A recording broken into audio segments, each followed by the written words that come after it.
Welcome back to the channel Ashish sir. आज हम liquidation of final account का final statement of accounts का next sum solve करने जाने वाले हैं। तो without wasting time I am going to start. लेकिन आप लोगों से दरख्वास्त है, वीडियो अगर पसंद आता तो लाइक करो, अपने दोस्तों में शेयर करो। अगर इस चैनल पर आप पहली बार आए हो तो चैनल को सब्सक्राइब जरूर करो, क्योंकि सब्सक्राइब करने का पैसा नहीं लगता, इससे हमें मोटिवेशन मिलता है। लाइक करने से हमको मोटिवेशन मिलता है और शेयर करने से हमें ट्रस्ट लगता है कि हाँ आप हम पे भरोसा कर रहे हो। तो without wasting time I am going to start.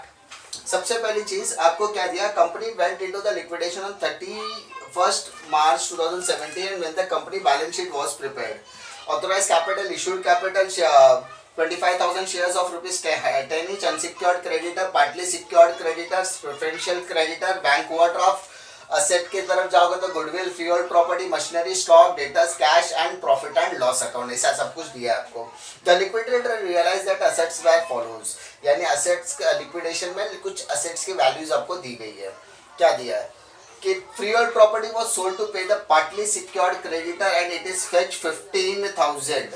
क्या कहा कि फ्रीहोल्ड प्रॉपर्टी का हमने बेचा है, और ये क्यों बेचा, ताकि हम सिक्योर्ड क्रेडिटर का पैसा दे सके, पार्टली सिक्योर्ड क्रेडिटर का पैसा दे सके। तो ऊपर चेक करो आपने पार्टली सिक्योर्ड क्रेडिटर्स, तो वहां पर देखो पार्टली सिक्योर्ड क्रेडिटर्स का टोटल वैल्यू 1,20,000 है, लेकिन यहाँ पर हमने फ्रीहोल्ड प्रॉपर्टी 15,000 रुपए में बेची है। तो इसका मतलब पार्टली सिक्योर्ड क्रेडिटर भी कितना होगा, 15,000 ही होगा। तो 15,000 हमारा क्या हो जाएगा, असेट्स रियलाइज। यहाँ पे मैं लिखता हूँ सरप्लस फ्रॉम सिक्योरिटीज। तो यहां पर सबसे पहले फ्रीहोल्ड प्रॉपर्टी हमने 15,000 रुपए में बेचा, यानी फ्रीहोल्ड प्रॉपर्टी 20,000 का जरा, लेकिन मेरे हाथ में तो 15 ही आ रहा, तो 15,000 मेरे लिए क्या हो गया, असेट्स रियलाइज। माइनस किसके अगेंस्ट में बेचा, तो वहां पर आपको देखो क्लियरली दिया partly secured creditors, partly secured creditors 15,000 ही लिखेंगे। तो इसमें माइनस करो तो आपको कितना आ जाएगा, नील। 15,000 में 15,000 क्या, तो कितना हो जाएगा, नील हो जाएगा। Simple, clear, difficulty. या हम ऐसा बोल सकते हैं, या हम लोग ऐसा भी बोल सकते हैं, sir secure partly secured creditor तो 1,20,000 दिया है, तो सर यहाँ पर 1,20,000 लिखो। तो बेटा सिंपल समझ कि अगर पार्टली सिक्योर्ड क्रेडिटर्स मेरा 1,20,000 है, जिसमें से 15,000 रुपया मेरे को सिक्योर्ड क्रेडिटर के तौर पे मिल रहा है। सिंपल, तो इसका मतलब मेरा अनसिक्योर्ड क्रेडिटर कितना हो गया, अनसिक्योर्ड क्रेडिटर हो जाएगा 1,05,000 रुपया। सिंपल, अनसिक्योर्ड क्रेडिटर कितना हो गया मेरा, 1,05,000 रुपए। तो इसको हमें आगे इस्तेमाल करना है। क्लियर, तो इसलिए हम लोगों ने सिक्योर्ड क्रेडिटर में कितना ले लिया, 15,000, तो बाहर आ गया नील। अब उसके आगे क्या बोला है, तो other assets realise as machinery 50,000, stock and debtors, यानी कुछ असेट्स रियलाइज हुआ है। कौन कौन से असेट्स रियलाइज हुआ है, देखो मशीनरी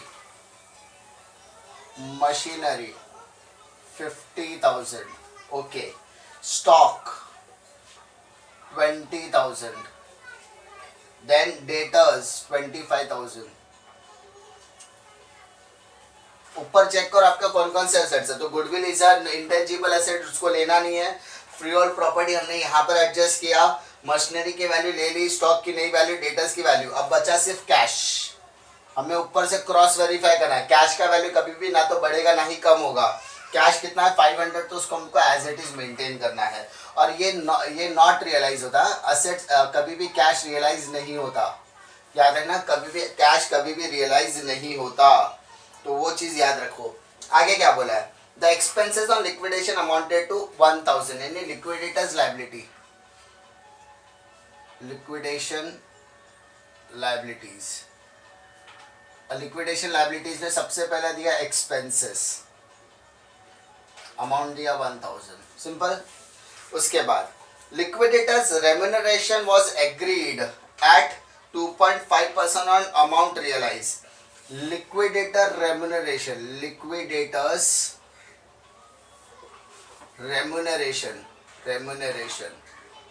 कितना कह रहा है, 2.5% ऑफ असेट रियलाइज, यानी असेट रियलाइज का 2.5%, असेट रियलाइज का 2.5%। तो कैसे करेंगे, असेट कितना रियलाइज हुआ, तो असेट रियलाइज कितना, 50 प्लस 20 70, 70 प्लस 25 95, 95 प्लस 15 तो 1,20,000। सिंपल, तो 1,20,000।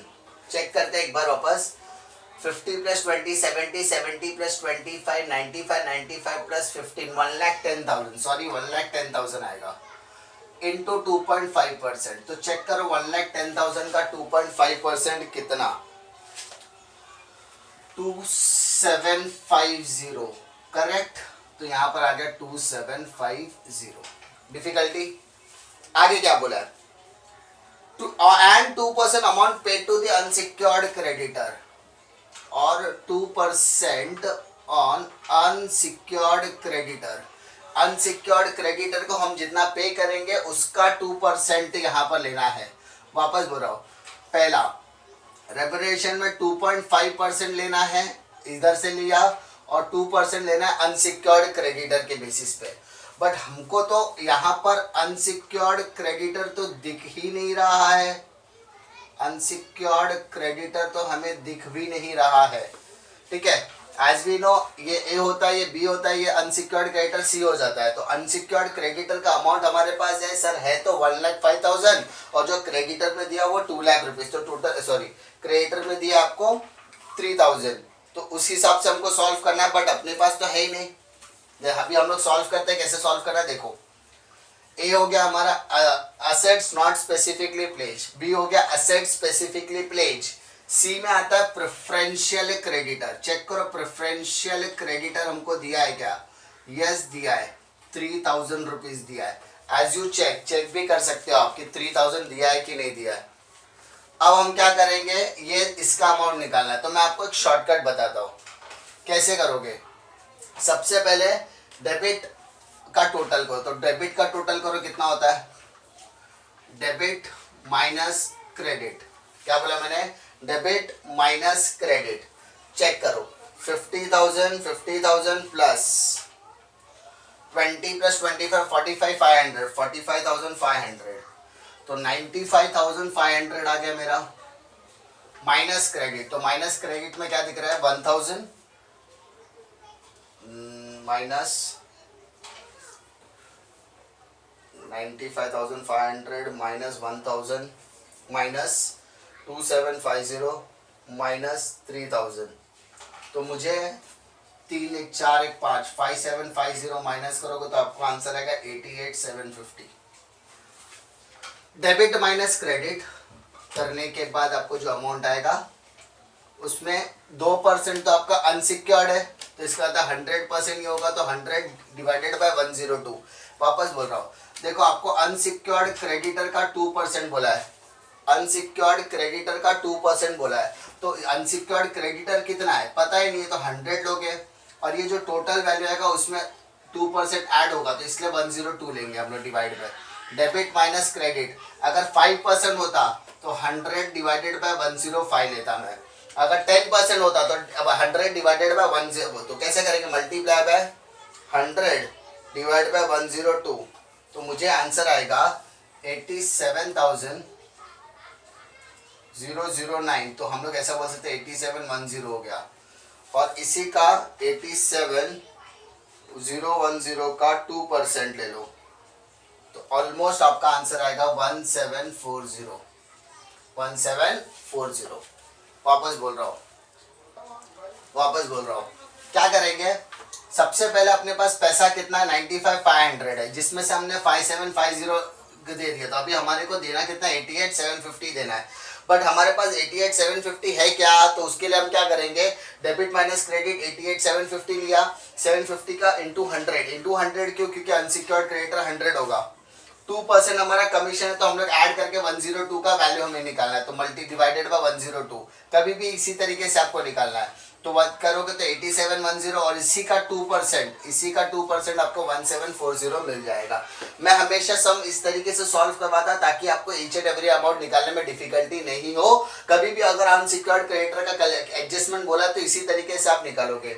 अब आप इसको टोटल करोगे तो आपको मिलेगा आंसर 95,500 का टोटल मिलेगा। सम यहाँ पर ही खत्म होता है। अब बहुत सारे लोग पूछेंगे सर सम यहाँ पर ही क्यों खत्म हुआ, आगे क्यों नहीं गया? बेटा पैसा ही नहीं बचा, 95,500 था, मैंने इसको पे कर दिया, मैंने ये भी पे कर दिया, मैंने ये भी पे कर दिया। अब अनसिक्योर्ड क्रेडिटर को मैंने 8710 और इसका 2% कमीशन देने के बाद मेरे पास बचा ही कुछ नहीं बचा, तो सब उधर ही क्या हो जाएगा, खत्म हो जाएगा। क्लियर? डिफिकल्टी इसी तरीके के सम्स आगे भी हम लोग सॉल्व करते रहेंगे। फटाफट इसको लिख के लो।